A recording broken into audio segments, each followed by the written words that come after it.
Everyone,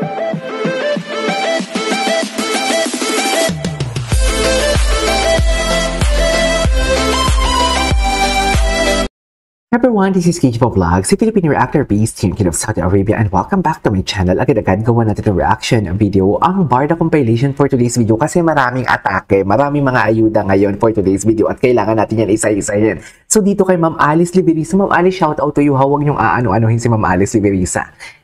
Bongga yan mamigay ng ayuda sa akin. Hindi kasi deserve din naman talaga mapakinggan. I-follow nyo naman guys LVZ_alpha or i-search nyo Alice Liberisa or LVZ_alpha sa TikTok. I-follow naman natin kasi alam mo maganda yung analysis niya, on point. Pakinggan muna natin to. I wonder bakit si Barbie at David kahit super sweet hindi naliling sa isa't isa. Sa totoo lang, diba, kahit sweet sila before, hindi sila nalilink, hindi nakitaan niya ng mga bashers for today's video. Pwede, pero ang analysis dito ni Ma'am, according sa comment section, ang analysis niya dito, because protected something. Actually, I couldn't agree more. Dito napapasok yung sinabi ko kanina sa unang video ko na sinend sa akin ni Madam, what do you call this? Ni Madam Inertia.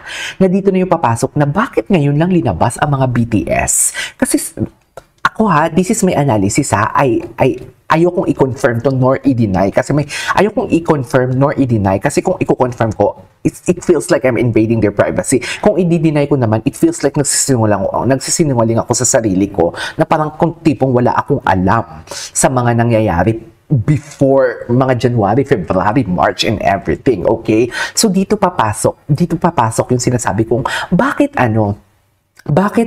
ngayon lang linabas ang mga BTS. 'Di ba? Bakit ngayon lang lumabas ang mga BTS na yun? Yung tipong kung makita, mamaya papanoorin natin yung sinasabi ko sa inyo, dear, ready na ba kayo?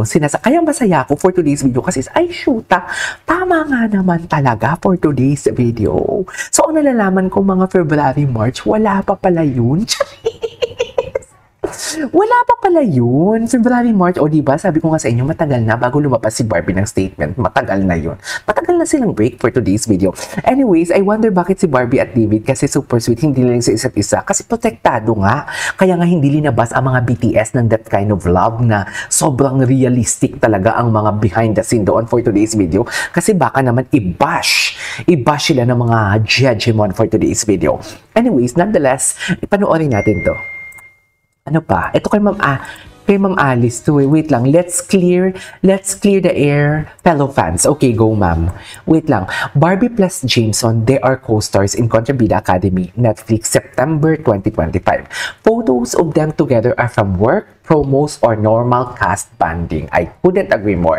In showbiz, closeness often sparks rumors, but that doesn't mean they are BF, GF. I couldn't agree more. Diba? Oh, diba? Loko. Wait, and let's not forget Barbie has always chosen to keep her personal life private. If she were in a serious relationship, she never show it off or flex it in public photos. That's simply not her way. Her personal life stays away from the spotlight and that's how she protects what really matters to her. I couldn't agree more. Pero minsan, moms, diba, aminin mo naman, minsan talaga may mga what do you call this? May mga lumalabas din na kaunting pagyanig from Barbie. Katulad na lang ng mahiwagang padlock. Hindi yung pinost niya sa Twitter kundi ang photo niya sa Instagram na ang sa gitna doon kung i-zoom ninyo, Alex ang pangalan. Sino ba si Alex? Alex Manalang? Is there Alex Manalang talaga ba na nag-i-exist? Or ano ba ang tawag mapapatanong na lang kayo ano ba ang tawag ni Barbie kay kay David, lalo na nang binati ni David binati ni Barbie si David ng kanyang kaarawan, Alexander, di ba? What is Alexander for short? Alex, syempre, lalayo pa ba tayo for today's video? Kaya, wag nyo kaming sabihin na dilulo kami. Kasi mismo ang mga pinapakitang indikasyon and everything, ginagawan lang din naman namin ng analysis yan. Tapos ngayon, magpapakabait-bait kayo na sasabihin yung toxic positivity. 'Di ba? Halatang bothered sila eh. Kasi alam mo bakit? Halatang nakikinig sila sa mga sinasabi natin kasi sinasabi nating manipulative sila. So in order for them na hindi magtunog manipulative sila, dinadaan nila tayo ngayon sa pa-English at malumanay na salita. Naalala nyo ba kung paano nyo murahin si Ma'am Barda Inertia na gaga ka? Something like that. Tapos ngayon, nang itatag mo kami sa X 4 days ago, chinichika mo ngayon na this is what KG Abilino in peak o positivity, toxic positivity and everything. Lumaylo sila doon, yung bosses nila, lumaylo sila kasi alam nila na hindi nila ma-manipulate ang mga tao. Pag alam mo yung mga lumalabas sa bibig nila, gaga ka and everything, yung mga cheap na mga salita. Alam mo yon? Kaya ngayon, dinadaan tayo sa ChatGPT. Akala mo, hindi ko nababasa yung ano nyo, galawan ninyo. Pa-English kayo para mapaniwalaan kayo for today's video. Kahit magaganyan-ganyan kayo, hindi nyo pa din mawawala sa isipan namin. Kahit sabihin na lang natin na totoong sinasabi mo, na toxic positivity sinasabi namin.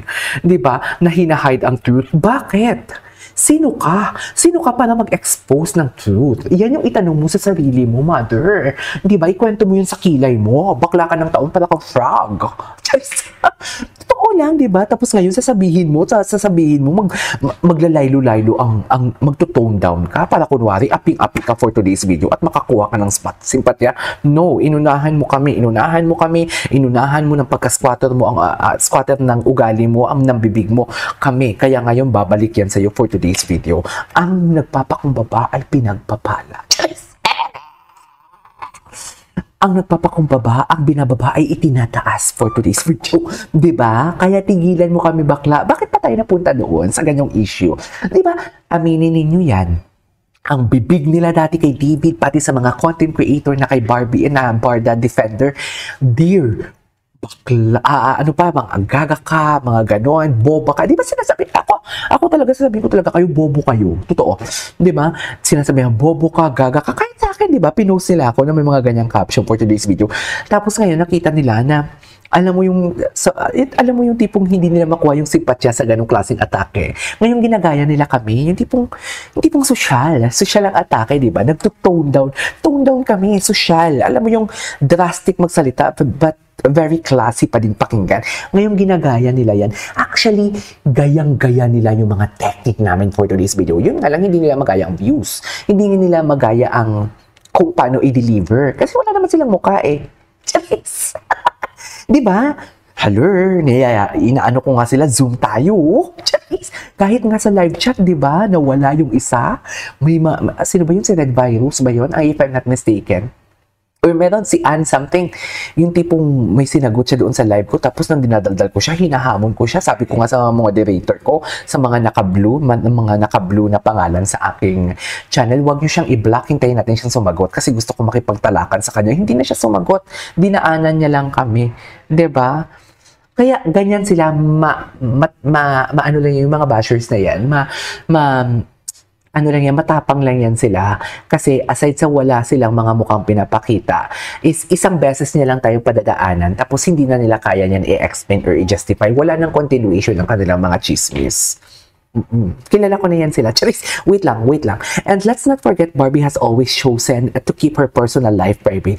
If she were in a serious relationship, she would never show it off or flex it in public photos. That's simply not her way. Her personal life is her way from the spotlight, and she protects what really matters to her. Balik tayo, mamaya i-explain ulit natin yan, yung mga BTS sa That Kind of Love. Kaya siguro talaga pinaghihiwalay sila. Kaya siguro late na linabas. Charis! Diba? Wait lang